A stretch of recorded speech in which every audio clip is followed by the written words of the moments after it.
Ang oras ay ganap ng alas 10:20 ng umaga. Kanina, sa unang parte ng ating talakayan, pinag-usapan natin ang mga programa ng BFP sa pagpapaigting ng ating serbisyo sa aspetong pag-iwas ng mga kaganapan ng sunog. Noong nakaraang buwan lamang ay ginunita natin ang Fire Prevention Month at alam ko, maliban sa ating mga usual na programa o proyekto, madami tayong bagong pakulo na ginawa na ang layunin ay ingatan ang bawat buhay ng tao at ang ating mga ari-arian laban sa mapagsalang sunog. Subalit pagkatapos lamang ng buwan, marami tayong naitalang sunog na hindi man maituturing na big fire, ngunit umalarma sa ating mga mamamayan at sa ating ahensya dahil sa naitala nitong mga casualties. Ang ibig sabihin, may mga namatay na biktima ng nasabing mga sunog. Marami tayong katanungan. Kulang pa ba ang ginagawa ng ating kagawaran at nangyayari ang mga ito? May pagkukulang nga ba ang BFP? At kung meron man, saang aspeto kaya? Para sagutin niya at bigyang linaw ang issue ukol sa ating ahensya at ang iba pang mga katanungan, makakasama natin sa puntong ito ang ating opisyal na tagapagsalita ng BFP, si Superintendent Renato Marcial. Sir, magandang umaga po at welcome po sa ating programang Fire Patrol. Magandang umaga, Matet, at magandang umaga din sa mga nakikinig ng iyong programa. Sir, uulitin ko lang po ang tanong. Kulang pa ba ang ating mga ginagawa para maiwasan ang mga pangyayari kung saan may mga buhay na nabubuwis dahil sa sunog? Well, actually, ito ang malaking challenge sa Bureau of Fire. Actually, as of now, from April 1 to present, meron na tayong 18 na namatay dahil sa sunog. So ito yung malaking challenge sa Bureau of Fire na kung saan ay pinapaigting natin yung kampanya para maiwasan yung sunog. At tinuturuan din natin ang ating mga kababayan na magkaroon sila ng kumbaga preparedness. When we say preparedness, dapat involved dito lahat. Kaya ang karamihan ng mga namamatay, kung inyong makikita, karamihan dito mga vulnerable victims ay mga matatanda at mga bata. So ito ngayon ang hindi naman nagkukulang yung Bureau of Fire sa pagturo, pag-educate sa kanila. Subalit, meron pa rin tayong mga kababayan na kumbaga hindi pa rin mataas ang kanilang level of fire safety awareness. The reason why marami din ang natatrap at marami pa rin mga sunog na nangyayari dito sa ating mga community. Sir, base sa ating datos, ilan na po ba ang naitala nating sunog after lang ng fire prevention? Sa NCR, from January to April 25, nasa 1,617. I-compare mo yan last year of the same period, from January to 25, 2015, nasa 1,659. So, negative 22, halos 2% na lang, ay maabutan niya na. So, ang tingin natin dyan, hindi nagkukulang ang BFP sa pag-inform, maigting ang kampanya natin. Subalit, bakit nagkakaroon ng sunog? Ang tingin natin dyan, hindi pa rin, kumbaga, i-picture out natin na ganito, Matet, na kahit anong igting ang ginagawa ng Bureau of Fire, kung hindi cooperative ang community, hindi siya responsive, kumbaga complacent siya, wala siyang pakialam, palagi magkakaroon ng sunog.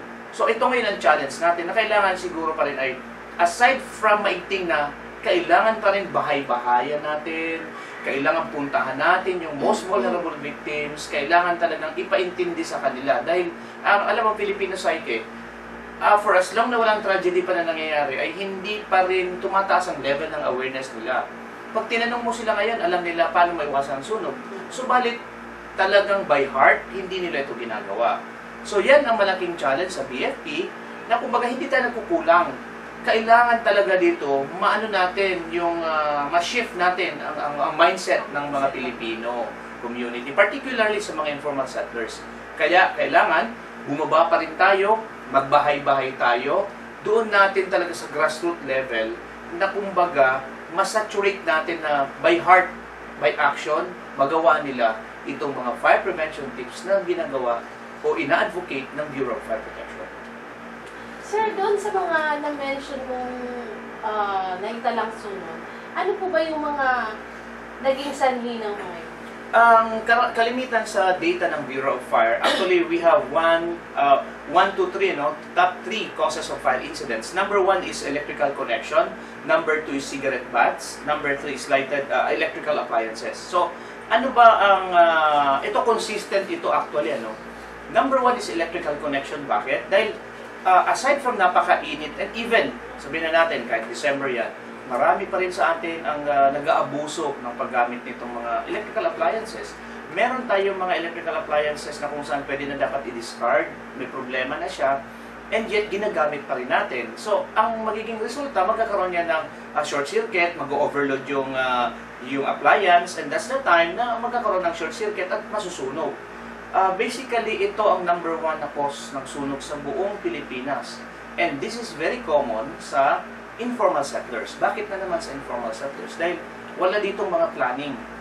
Hindi maayos ang plano at malimit, maabuso yan. Dahil yung iba, pag may supply ng kuryente, pinaparentahan nila yung kanilang katabing bahay. At yung katabing bahay, nagpaparenta din. So, pakabit-kabit, ibig sabihin, walang maayos na plano, hindi maayos ang computation ng load capacity, mag-overload siya, and that's the time mag-short circuit.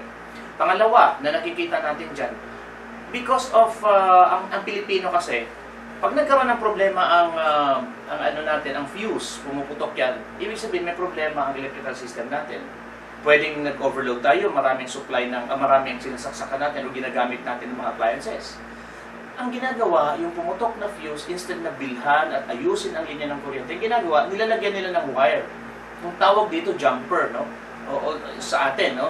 Kaya ito, pag naglagay tayo ng wire, tuloy-tuloy pa rin ang supply ng kuryente, and yet yung wire na yon bumabagal, yung umiinit. Yun ang nagkakos ng sunog. So that is electrical overload. So again, ang problema pa rin dyan ay kapabayaan, walang mataas na level of fire safety consciousness ng ating mga kababayan. Yun ang pinaka-bottom line. So again, like electrical connections, kasama na rin dyan yung mga octopus connection, nagkakabit-kabit siya ng mga iba't ibang linya ng kuryente sa isang outlet. Ang isa pang naaabuso dyan, yung ating tinatawag na extension wire.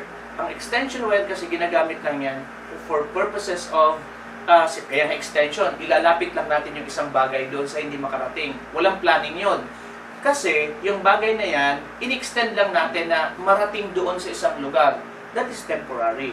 Ang nangyayari, yung extension wire nagiging permanent. So, sir, nabanggit niyo yung tungkol sa electrical connection. Wala ba tayong parang sort of program or memorandum of agreement with the Meralco para yung mga problema ng tungkol sa electrical connections, lalo na sa lugar ng mga informal settlers, parang maayos natin? Actually, meron tayong mga ginagawang programa dyan. Isinasabay natin sa grupo ng mga Electrical Institute of Electrical Engineers. Meron na tayong mga kumbaga strategies, MOA, para na maiwasan yan. No? Aside from siguro, ang kailangan kasi talaga dito, it involves everybody. Although we utilize yung mga grupo na yon, kailangan din kasi dyan sa barangay level, mahigpit na ipinapatupad yan ang kanilang mga barangay chairman. Kasi bago yan maaprubahan na mabigyan ng bahay, ay may maayos na plano ang kanilang bahay sa electrical system. So, kailangan din dyan, lahat ng sektor ay involved, hindi lang Bureau of Fire, hindi lang itong grupo ng mga electrical engineers, pati na rin, syempre, yung community involvement na dapat gawin nila, sundin nila kung ano ang nararapat sa pag-implement nitong mga electrical code na ito. So, ibig sabihin, to sum it up, lahat tayo involved dito, to involve the community, of course. Tama po kayo, sir, kasi kung tayo lang mag-i-effort at hindi mag-cooperate ang ating mga nasa komunidad natin, talagang hindi natin ma-achieve yung walang sunog na minimiki natin. And siguro kaya rin nagkakaroon ng mga casualties sa mga sunog kasi sila mismo mga tao yung hindi nila alam kung anong gagawin nila pag meron ng sunog. So, sir, huling mensahe lang po para sa programa, sa punto nito. Well, unang-una, no, ang programa ng Bureau of Fire, sabi nga natin, napakalaking challenge. Ang nais natin matin is zero fire incident. Ito naman talaga ay doable. Ang sunog ay preventable.